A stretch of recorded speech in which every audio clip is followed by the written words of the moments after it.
পাহাড়ে আজ মেঘ জমেছে, যেন ভয়ঙ্কর সুন্দরের এক অসাধারণ কম্বিনেশন।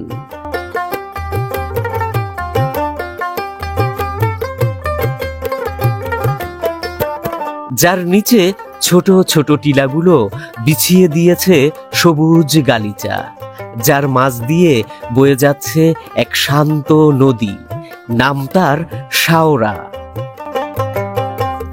এটা আচকিপাড়া, ময়মনসিংহের হালুয়াঘাট উপজেলার সীমান্তবর্তী এক প্রান্তিক জনপদ, যেখানে স্বাধীনতা পূর্ব এবং পরবর্তী সময়ে যুগের পর যুগ ধরে গারো আদিবাসী ও বাঙালি মুসলমানরা এক সুস্থ সহাবস্থানের মাঝে আজও বেঁচে আছেন আর গড়ে তুলেছেন দুটি ভিন্ন জাতির ভেতর অন্তরঙ্গ সম্পর্ক ও সংস্কৃতি।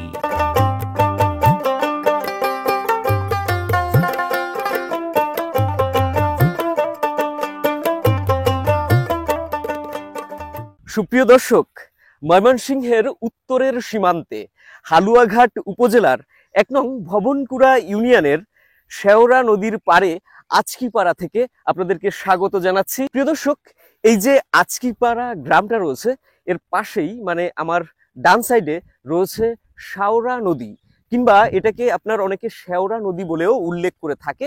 আর তার পেছনে একদম মনে করেন ভারতের সীমানা দেখা যায় এখান থেকে গারো পাহাড়। আপনাদেরকে যদি আমরা একটু দেখাই, এইদিকে ঘুরিয়ে দেখুন কি অপরূপ দৃশ্য গারো পাহাড়ের। আর এখান থেকে ওই যে নদীর ওপারে অনেকেই রয়েছে আমাদের বাংলাদেশের, কিন্তু তারা ভারতের ভেতরেই রয়েছে। গারো পাহাড়ের পাদদেশ সিরিজের আজকের আমাদের এই পর্বের ভিডিওতে আমরা মূলত এই ভারত সীমান্তলগ্ন যে গারো পাহাড়ের প্রকৃতি রয়েছে সেটা আপনাদের সামনে তুলে ধরার চেষ্টা করব। আর আছে কিন্তু মানে অপূর্ব সুন্দর প্রকৃতি, আপনারা দেখতে পাচ্ছেন মেঘলা আকাশ এবং তার পাশাপাশি রয়েছে মৃদু বাতাস এই পাহাড়ি জনপদে। আর এর পাশাপাশি দর্শক, এখানে রয়েছে আচকিপাড়া গ্রাম, যেখানে বাঙালি মুসলমান এবং আদিবাসীদের বসবাস রয়েছে। তাদের যে জীবন বৈচিত্র্য এখানে এই পাহাড়ের ভেতরে, সেটা আপনাদের সামনে তুলে ধরার চেষ্টা করব। তো চলুন দর্শক, আর কথা না বাড়িয়ে আজকের পর্বের ভিডিওটা আমরা এখান থেকেই শুরু করছি।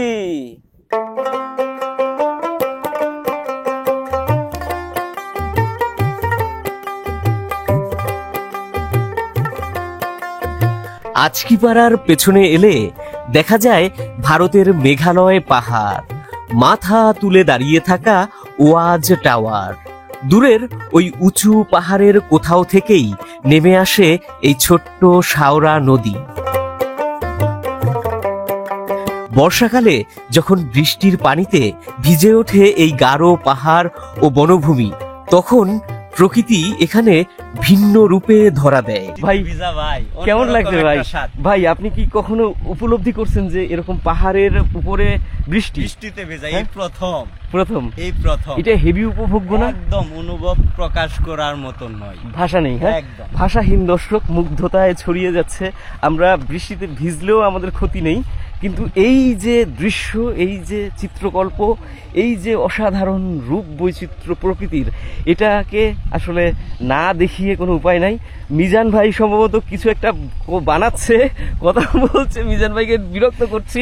ভাই আপনি মানে কেমন উপলব্ধি করছেন এখানে যে উপলব্ধিটা আমার আসার পর, এই যে ঘাসে যে বসেছিলাম, হ্যাঁ, আমার সেই কলেজ লাইফের কথা মনে পড়ে গেল। কলেজ লাইফে যে ঘাসে বসে একটা এনজয় করছিলাম, একটা ফিলিংস, ঘাসে বসে শুয়ে থাকা, হ্যাঁ, এই ফিলিংসটা আমার মনে পড়ে গেল। কি সুন্দর পরিবেশ, মেঘলা আকাশ আর চারিদিকে শুধু সবুজ। এই সবুজ দেখে আর ভালো লাগলো না, একে বসে একটু রিল্যাক্স করলাম। বুঝতে পারছি মিজান ভাই মানে ভাষাহীন হয়ে যাচ্ছে, সে আসলে অভিব্যক্তিটা প্রকাশ করতে পারতেছে না। দর্শক, আপনারা নিশ্চয়ই তার যে অঙ্গভঙ্গি, তার সেই প্রকাশের ঢং থেকে বুঝতে পারবেন যে এই দৃশ্যটা আসলে কতটা উপভোগ্য, কত সুন্দর। এই যে এখান থেকেই আপনার ওই যে শব্দ আসে, আপনারা শুনতে পাচ্ছেন, ওই শব্দগুলো কিন্তু অ্যাকচুয়াল ভারতের থেকে আসে। ভারতের ভেতরে যারা কৃষক রয়েছে তাদের কিন্তু ওইখানে তারা কৃষি কাজ করছে। ওই যে মানে এই যে মানে আপনার টিলাটার মতো রয়েছে, এই টিলাটা না থাকলেই ওপাশে দেখা যেত যে ওখানে ঘর বাড়ি রয়েছে, আর তার পাশে এখানেও আবার ঘর বাড়ি রয়েছে, যেটাকে আমাদের এই ক্যামেরা দিয়ে হয়তো আপনাদেরকে দেখানো সম্ভব না, কিন্তু খুব বেশি দূরে নয়। ওই যে রাস্তা দিয়ে গাড়িও যায়, গাড়িগুলো এখান থেকে দেখা যায়।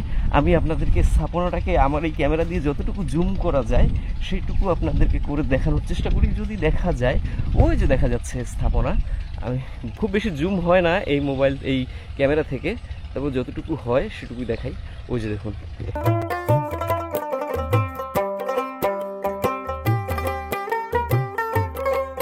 আজকে যখন আমরা এই আজকিপাড়ার পেছনের বনভূমির ভেতর প্রবেশ করলাম, ভাগ্য যেন আমাদের প্রসন্ন হয়ে উঠল। হঠাৎ বর্ষার আকাশ ছেয়ে গেল ঘন কালো মেঘে। বৃষ্টি নামার পূর্ব মুহূর্তে পাহাড় যেন ধরা দিল এক ভিন্ন রূপে। আর যখন দমকা বাতাস ছুঁয়ে গেল আমাদের শরীর, নিবিড় প্রশান্তিতে জুড়িয়ে গেল প্রাণ।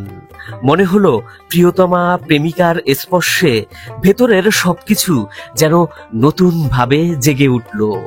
বৃষ্টি কিন্তু নেমে পড়েছে, খুবই মুশকিল পাহাড়ি এই ভূখণ্ডে আপনার বৃষ্টি হয়, কারণ ওই যে পাহাড়, মেঘালয় পাহাড় দেখুন কালো হয়ে আসছে, সে পাহাড়ে কিন্তু মেঘ থেকে যায়, আর তখন কিন্তু মনে করেন এখানে আকাশটা ভারী হয়ে আসে আর দ্রুত বৃষ্টি নেমে পড়ে। এখানে কিন্তু যারা স্থানীয় রয়েছে তারা কিন্তু কৃষি কাজ করে এই টিলার ভেতরে, জুম চাষ, সেখানে কিন্তু তারা বিভিন্নভাবে মানে আপনার চাষের জন্য এই জমিকে প্রস্তুত করছে। দেখুন এই যে এখানকার স্থানীয় কৃষকরা এই জমিগুলো, এই যে দেখুন কিরকম তারা ঢালু করে কেটে কেটে কেটে কেটে কিন্তু সুন্দর করে চাষের জমি তৈরি করছে। ভাই আপনারা এখানে কি চাষ করবেন এখন? করলা আর ঝিঙ্গা। করলা আর ঝিঙা। এখানে ভাই ফলন কেমন হয়? ফলন ভালোই হয়। ফলন ভালোই হয়। আচ্ছা, এই গ্রামটাই আপনাদের? না, এই গ্রাম নামটা পাশের গ্রাম। ওপাশে? ওপাশে আবার কোন গ্রাম ভাই? এটা ধনভাঙ্গা গ্রাম। ও ধনভাঙ্গা ওপাশে, আর এইটা হচ্ছে আপনার আজকিপাড়া। আচ্ছা আচ্ছা আচ্ছা। তো ভাই এইখানে তো হাতি আসে সব সময়, মানে কয়েকদিন আগেও নাকি হাতি এসে? হাতি হিরণ লাগায়, যে আতিং গান লাগায়। ও হাতিতে মানে না ফিরাইতে পারলে হাতিতে এই ক্ষেতের ফসল নষ্ট করে দিব? হ্যাঁ, ফসল নষ্ট করে দেয়। আচ্ছা আচ্ছা আচ্ছা। তো এখানে আপনার পানি টানি কিভাবে দেন, নাকি এটা বর্ষাকালে পানি লাগে না? বর্ষাকালে পানি লাগে না, মাঝে মাঝে লাগে, খরান দিলে বেশি। তখন কি ওই নদী থেকে নদীতে পানি মেশিন দিয়ে আনেন? হ্যাঁ। আর এই যে নদীটা গেছে ভাই, ওই নদীটাই কি আপনার সবসময় পানি থাকে? সবসময় থাকে, ওই পাহাড়ের ভেতর থেকে সবসময় পানি নাম? তাহলে এইদিকে চাষের জন্য কিন্তু ওই নদীটা বেশ ভালো। হ্যাঁ, ভালো। এই যে কিন্তু গ্রামের রাস্তা দেখুন, এখান থেকে কিন্তু নেমে গেছে, আর নদীটা আসলে মানে এমন ভাবে রয়েছে, আপনাদেরকে আমরা একটু সামনে গিয়ে দেখালে বুঝতে পারবেন যে নদীর গতি প্রকৃতি এখানে কেমন এবং গ্রামের যে বৈচিত্র্য সেটা কেমন। আর একটা কথা দর্শক, এখানে কিন্তু দফায় দফায় এক ধরনের বেড়া দেওয়া আছে তারের, যেটাকে আর কি হাতিকে ঠেকানোর জন্য, মানে হাতি যখন আসে সেটাকে রুখে দেওয়ার জন্য ওই বেড়ার তারগুলো দেওয়া হয়েছে।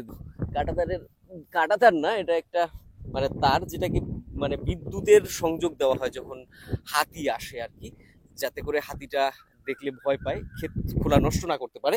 আর নদীর কথা বলছি, দেখুন ওইখানের নদী এদিক থেকে ঘুরে কিন্তু এই যে গ্রামের ভেতর দিকে চলে গেছে আজকিপাড়ায়। এখন কি মিজান ভাই কারেন্ট আছে নাকি?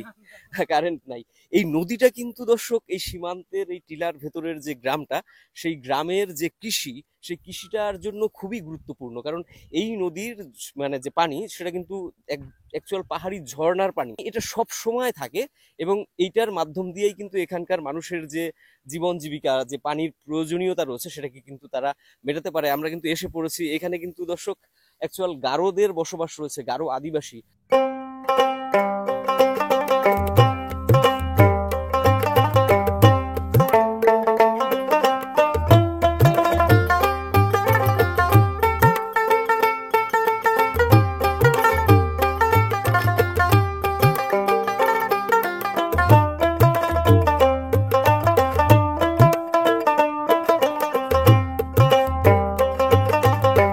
পাহাড়ের পাদদেশে এখানে শুধু নদী আর বন নয়, মানুষের জীবনও খুবই নান্দনিক।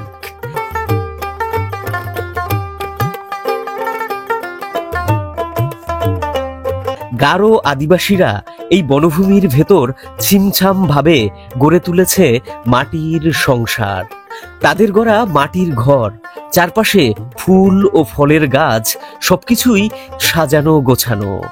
প্রিয় দর্শক, আছিপাড়ার প্রথম বাড়িতে এসে কিন্তু আমরা পৌঁছেছি এবং এখানে মানে আসার পরই দেখলাম খুবই নান্দনিক একটা ঘর। গৃহস্থ বাড়ি যেমন থাকে বাংলাদেশের ভেতরে, আপনারা জানেন যে গবাদি পশু থাকে, চারপাশে হাঁস মুরগি প্রভৃতি, আর তার পাশাপাশি আমাদের গারো দাদাদের যে বাড়িগুলো থাকে সেগুলো কিন্তু মাটির, এবং তাদের যে মানে আপনার নান্দনিকতা, তাদের যে জীবন বোধ, সেটা কিন্তু খুবই সুন্দর, এবং তাদের বাড়ি ঘরগুলো সাজানো গোছানো। আমি আপনাদেরকে তাদের বাড়ি ঘরগুলো দেখাবো। এখানে এক গারো দাদাকে পেয়েছি, তার সাথে একটু কথা বলবো। দাদা, আপনার নামটা যদি একটু বলতেন। আমার নাম হচ্ছে চাংটেমা। আচ্ছা আচ্ছা, আমি হয়তো উচ্চারণ করতে পারবো না আপনার নামটা। তো দাদা, এই বাসা আপনাদের? হ্যাঁ হ্যাঁ, আচ্ছা আচ্ছা, এখানে আপনাদের পরিবারে কতজন রয়েছেন আপনারা? আমরা হচ্ছে বর্তমানে এখানে 7 জন রয়েছে। আর আপনি বলছিলেন যে এই আছিপাড়ার ভেতরে প্রায় 200-র মতো গারো পরিবার রয়েছে, হ্যাঁ? হ্যাঁ। এই এখান থেকে একদম ওই পাকা রাস্তা পর্যন্ত আর কি, যতটা আর কি আজকিপাড়া, হুম। তার মানে বোঝা যায় যে আজকিপাড়াটা অনেক বড়। হ্যাঁ। অনেক বড় একটা গ্রাম। হ্যাঁ, তো দাদা, আপনাদের এখানে জীবন জীবিকার উৎস কি? মানে আপনারা কি করে এখানে আর কি থাকেন? চাষাবাদ শুধু? হ্যাঁ, চাষাবাদ, কৃষিকাজ। আচ্ছা, কৃষি কাজটা যে আপনারা করেন, এখানে কি ধরনের ফসলের উৎপাদন হয়? এখানে আপনার ধান, তারপরে সবজি, আচ্ছা। তারপর ভুট্টা, মানে প্রায় সব রকমের ফসলই এখানে উৎপাদন হ্যাঁ হয়। হ্যাঁ মোটামুটি। তার পাহাড়ি জমিতে। হ্যাঁ হ্যাঁ তো পাহাড়ি জমির ভিতরে যে ফসলগুলো হয় সেগুলোর ফলন ভালো হয়? হ্যাঁ মোটামুটি। ফলন ভালো হয়, হ্যাঁ। আচ্ছা আচ্ছা আচ্ছা, ধন্যবাদ দাদা। হ্যাঁ, থ্যাংক ইউ।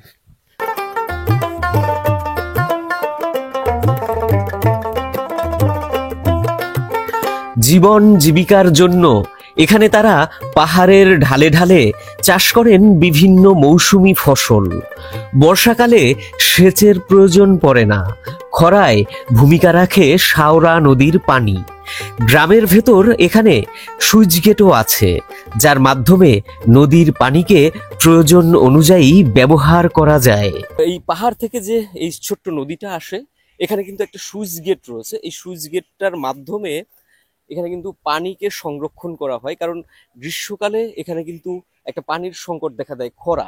তো সেই সময় এখানে যে ফসল মানে উৎপাদন হয়, সেই ফসলগুলোর কিন্তু পানির প্রয়োজনীয়তা রয়েছে, যে কারণে কিন্তু এখানে এই সুইচ গেটের মধ্যে পানিটাকে আটকে রেখে তারা ফসল ফলানোর কাজে ব্যবহৃত হয়।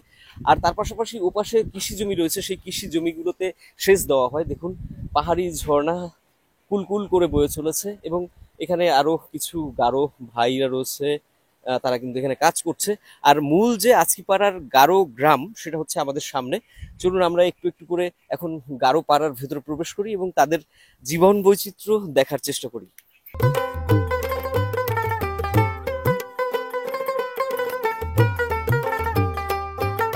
প্রকৃতি ও মানুষের জীবন এখানে সৃজনশীল হলেও মাঝে মাঝে বন্য হাতি সবকিছু এলোমেলো করে দেয়, নষ্ট করে দেয় কৃষকদের ফসল, ঘরবাড়িও ভেঙে দেয়। পাহাড়ি বনভূমির ভেতর খাদ্যের সংকটের কারণে হাতি লোকালয়ে ঢুকে পড়ছে, এমনটা স্থানীয়দের অনেকেরই ধারণা। যদি তেমনই হয়, হাতি রক্ষার পাশাপাশি মানুষের জানমালের সুরক্ষাও দ্রুত নিশ্চিত করতে হবে প্রশাসনের। এই যে ধান যে লাগানোর পরে তো মামা হাতি ক্ষতি করে, এর জন্য কিন্তু সরকারে বলতেছে যে 1 একরের জন্য আর কি না, প্রথম বাজেট শুনেছি 50,000 করে। এরপরে তো 50,000 থেকে তো 40,000 থেকে পাওনা তো উপযুক্ত না, ওটাও তো পাই না। আমি 2 একর জমি লাগিয়েছে, ক্ষতিগ্রস্ত হয়েছে, মাত্র খরচ এদিকে এদিকে কাগজপাতি ফালানোর জন্য অনেক টাকা খরচ হয়। সে টাকার পরিমাণে 15,000 টাকা মাত্র আমি পেয়েছি 2 একরের দাম। এটা তো হাল বাওয়ার টাকাই তো হয় না। হাল বা 1 একরের জন্য হাল চাষ করে আমরা 4,000 করে, 2 একরের জন্য 8,000 যায় না। তারপরে কামলা খরচ লাগানি, তারপরে জ্বালার বীজ ফালানি, তারপরে আবার সার দেওয়া। 1 একর লাগাইতে গেলে তো তোমার একটা 20,000-এর মতন খরচ হয়ে যায়। একটা কামলার দামই তো 500 টাকা করে। 1 একর জমি লাগাইতে গেলে তো তোমার 14-15 জন লাগে, কামলা লাগে। তো ওটা খরচ হিসাবে দেখেন কোনো লাভ নাই, কিন্তু গৃহস্থিতে লাভ নাই। তারপরে আর কি না ধান খেতে পারি, ওই ফসলটা তো আমরা পাই না, হাতি ধ্বংস করে পাওয়া যায়। প্রিয় দর্শক, আমি এই সীমান্তবর্তী অনেক গ্রাম ঘুরেছি, আপনারা দেখেছেন পূর্বেও, এবং এখানকার যারা স্থানীয়, বিশেষ করে আদিবাসীরা বলেন কিংবা বাঙালি মুসলমানরা, তাদের কিন্তু একটা গুরুতর সংকট হচ্ছে হাতি, বন্য হাতি। আরেকটা কথা দিদি বলল এখানকার, শুধু দিদি নয়, এটা আমার নিজের ব্যক্তিগত উপলব্ধি থেকেও আমি বহুবার মানে অনুভব করেছি যে হাতি কিন্তু আস্তে আস্তে মানে সচেতন হচ্ছে। হাতি কিন্তু পূর্বের তুলনায় এখন অনেক বেশি নির্বিঘ্নে তারা কিন্তু এখানকার ফসল খেতে ঢুকে পড়ে। এখন কিন্তু তাদেরকে মশাল জ্বালিয়ে ভয় দেখাতে গেলেও ভয় পায় না তারা, এবং তারা বরঞ্চ মানে আরো সেই মশাল মানুষের দিকেই ছুঁড়ে মারে।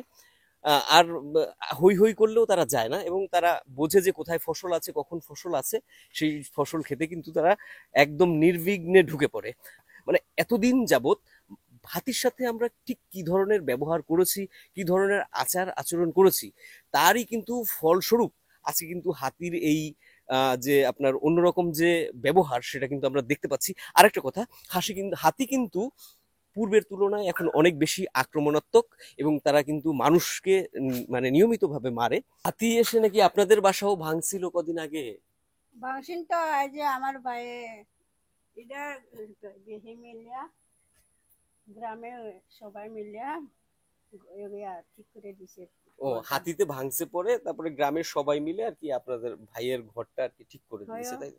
মেঘ কোনো থাকবো একটা ঘর মাত্র, থাকার জায়গা নেই তার জন্য। হ্যাঁ, আচ্ছা আচ্ছা। তো দর্শক, মানে এই বাড়িতেও কিন্তু হাতি এসেছিল, এবং ওনাদেরও বাসা কিন্তু ভেঙে দিয়ে গেছে গারো দিদিদের। তো তাদের মানে এখানে জীবন ধারণের একটাই সবচেয়ে বড় সমস্যা বর্তমানে, সেটা হচ্ছে হাতি। এখানে ফসল যেটুকু উৎপাদন হয়, মানে এখানে যে কৃষি জমিটুকু আছে, সেখানে কিন্তু তারা যে ফসলটা ফলায়, সেই ফসলে কিন্তু তাদের জীবনযাপন চলে এবং খুব বেশি একটা সমস্যা হয় না।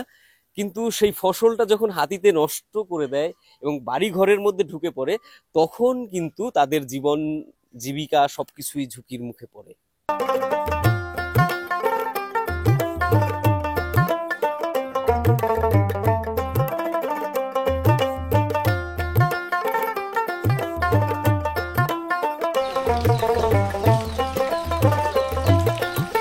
আজকিপাড়া আমাদের শেখায় কিভাবে প্রকৃতির সাথে থাকতে হয়।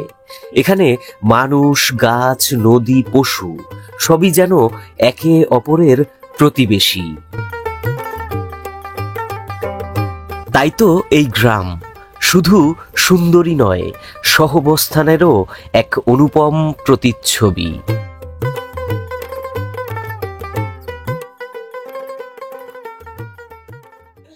প্রিয় দর্শক, আমরা কিন্তু দেখার চেষ্টা করেছি আজকে মূলত এই আছিপাড়ার পেছনে যে গারো পাহাড়ের প্রাকৃতিক দৃশ্য সেগুলো, আর তার পাশাপাশি এখানে গারোদের বর্তমান যে জীবন বৈচিত্র্য, মানে গারো পরিবার এখানে 200, আমরা অত পরিবার আজকে ঘুরে ঘুরে আপনাদেরকে দেখাতে পারিনি। আজকে আমাদের একটু সময় স্বল্পতাও রয়েছে, আর সাথে আমাদের মিজান ভাই রয়েছে। মিজান ভাইকে নিয়ে এসছি। মিজান ভাই খুবই ব্যস্ত মানুষ, সে একজন অফিসার মানুষ, তাকে এইখানে ধরে রেখে যেভাবে বিব্রত করেছি সেটা এখন আসলে আমার কাছেই খুব খারাপ লাগছে। তো দর্শক, আপনাদেরকে একটু আগেও বলেছি, আবার একবার বলি যে আছিপাড়ার যে এই প্রাকৃতিক পরিবেশ, এখানকার মানুষের জীবন বৈচিত্র্য আপনারা যদি আরো পূর্ণাঙ্গভাবে জানতে চান, আপনারা কমেন্টস করে জানাবেন। তাহলে আমরা এই আছিপাড়া নিয়ে আর একটা পর্ব করব, সেখানে বাঙালি, মুসলমান এবং আরো যে গারোরা রয়েছে তাদের জীবন বৈচিত্র্য এবং এখানকার যে পাহাড়ি প্রকৃতি রয়েছে সেটাও আপনাদেরকে দেখানোর চেষ্টা করব। তো আজকের পর্বটা দর্শক এ পর্যন্তই। ভিডিওটা আপনাদের কেমন লাগলো এটা অবশ্যই কমেন্টস করে জানাবেন, আর যদি ভালো লাগে তাহলে অবশ্যই একটা লাইক করে দিতে ভুলবেন না। আর এখনো যারা সাবস্ক্রাইব করেননি তাদেরকে বলবো, দর্শক, গারো পাহাড়ের পাদদেশ সিরিজ চলছে আমাদের। এই পর্বে আমরা এই গারো পাহাড়ের কোল ঘেঁষে যে সমস্ত জনবসতি রয়েছে এবং পাহাড়ের যে প্রকৃতি রয়েছে সেগুলো কিন্তু ধারাবাহিকভাবে আপনাদের সামনে তুলে ধরার চেষ্টা করছি। তো এই পর্বগুলোকে যদি আপনারা উপভোগ করতে চান তাহলে অবশ্যই সাবস্ক্রাইব করে আমাদের পাশে থাকবেন। ভালো থাকবেন, সুস্থ থাকবেন। আজকের মতো বিদায় নিলাম, শুভকামনা রইল।